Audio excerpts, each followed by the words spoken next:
Welcome back everyone, welcome back to a rather damp Little Red Ninja allotment channel.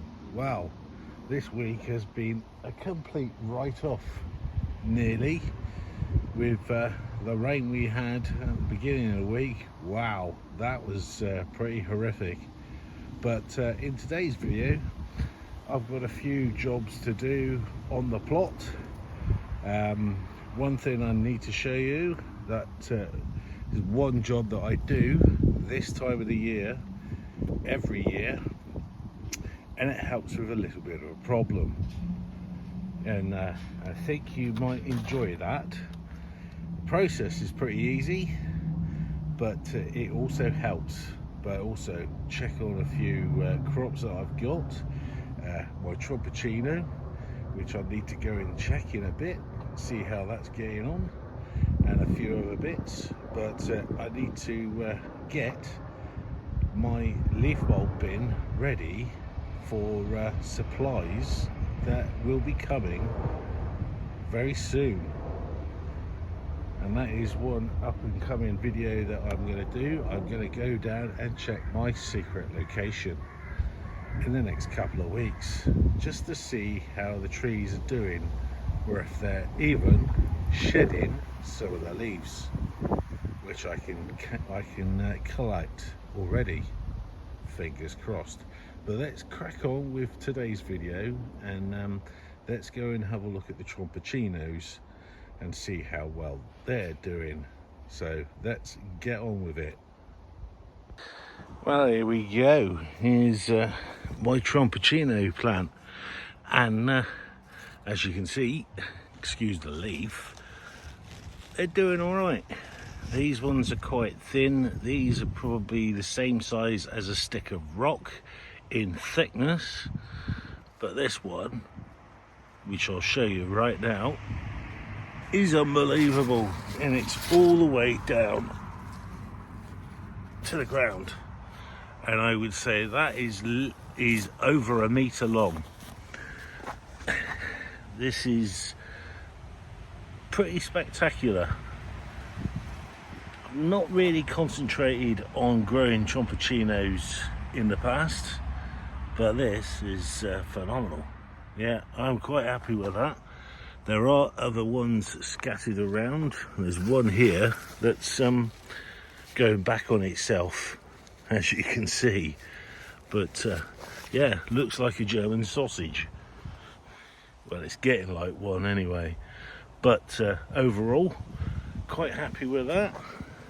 I'll give it another week while we've still got mild weather, give it a week to grow a little bit more, and then I'll peck it next week.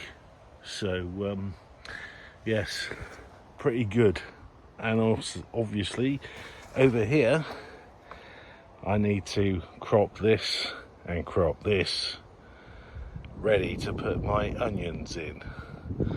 And yeah, they're doing okay at the moment.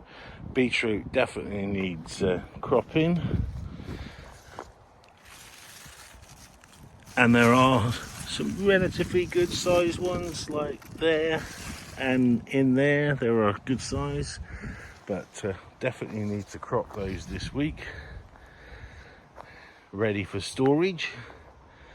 And this bit, wow, I think I'll get rid of all this, because there is something I want to put in here over winter, and I need to get it ready, but that is for next week's video.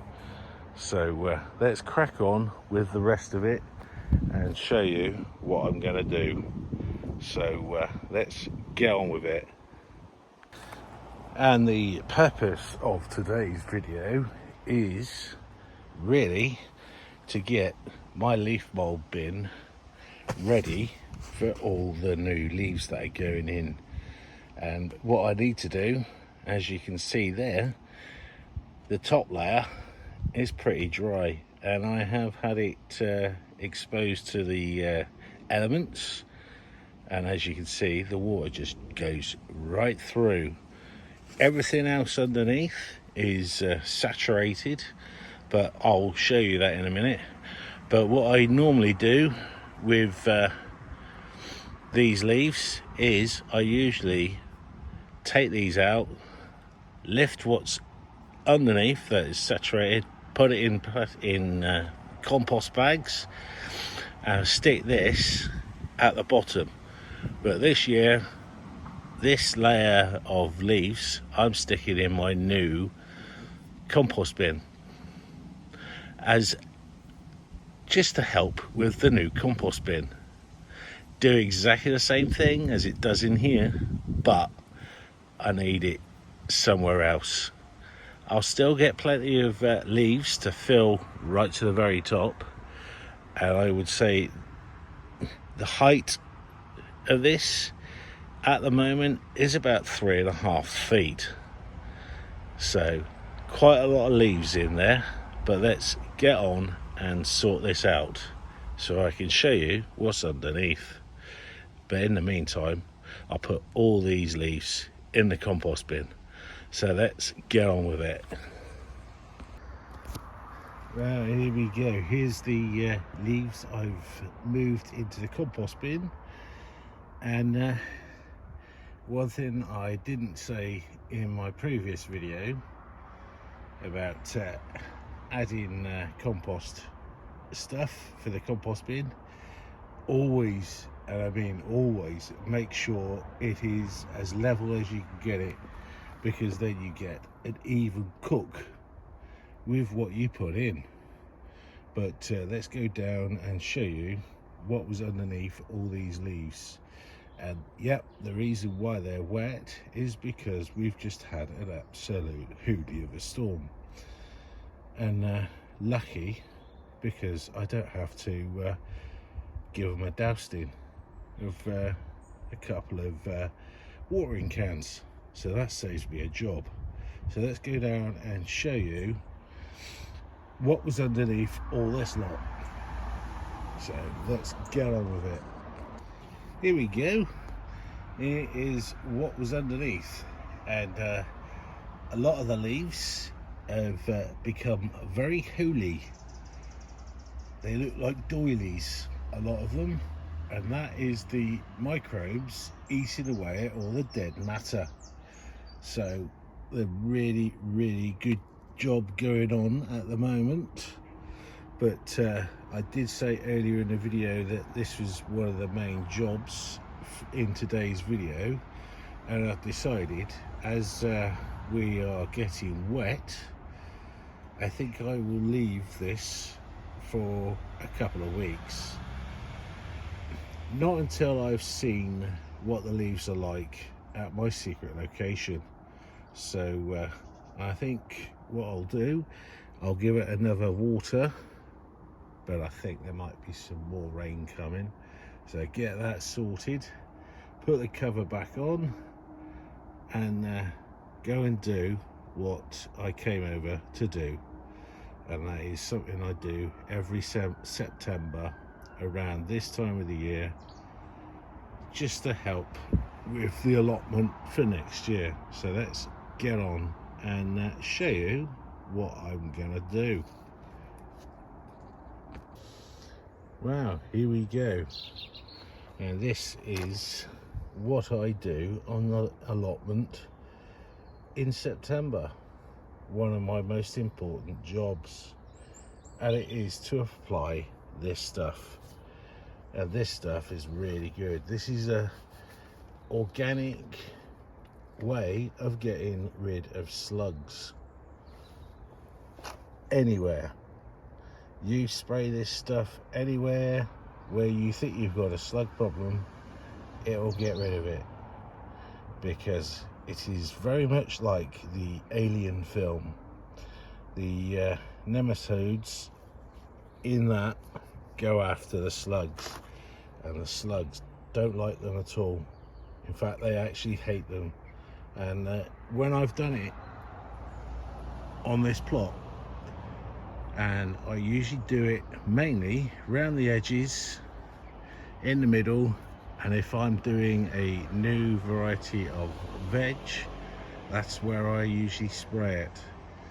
and it does work. Not usually, it works every time, and it really does get rid of the slugs. There might be slugs on that side, on my neighbour's plot, or on that plot there next to my other next door neighbour, but I have noticed a dramatic change in slug activity since I've used this stuff.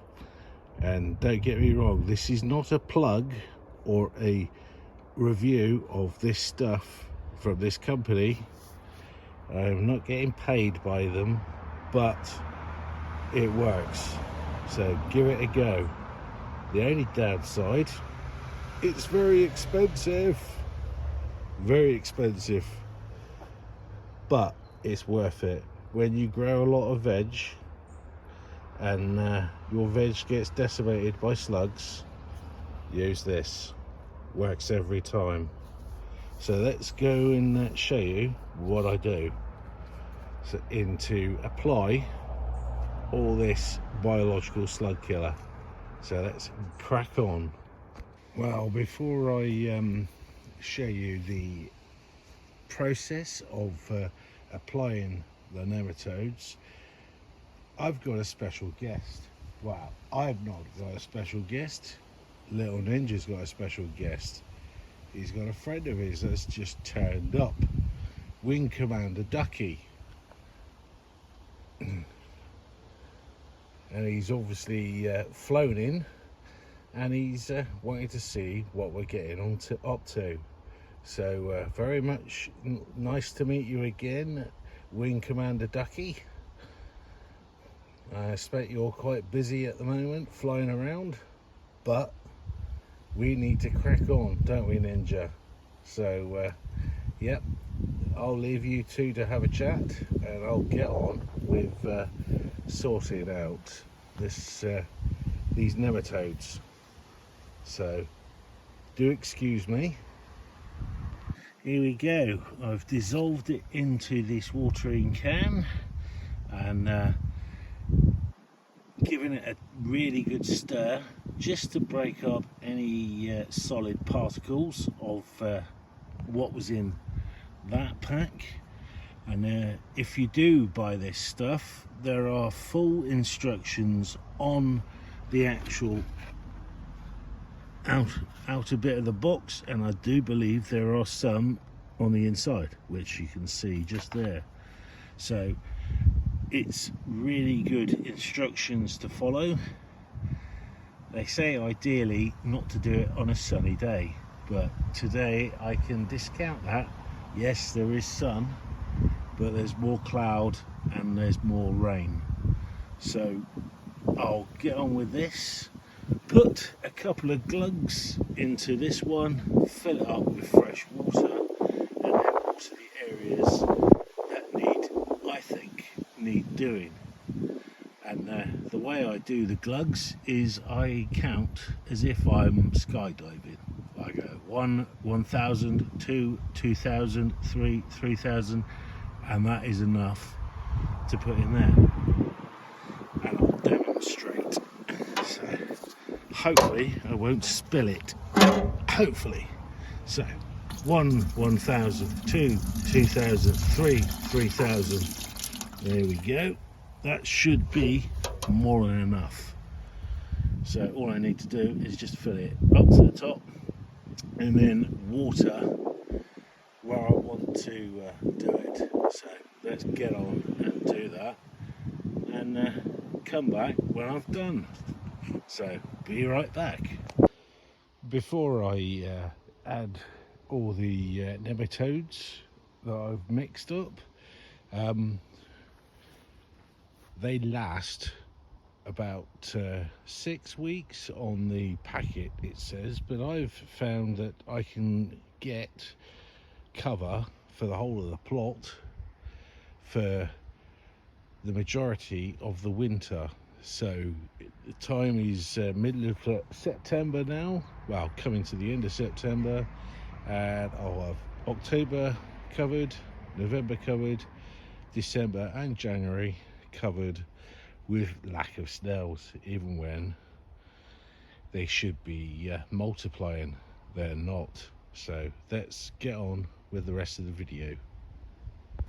Right, everything has been watered with the nematodes, everything, and what I mean by everything, all the soil, not the plants.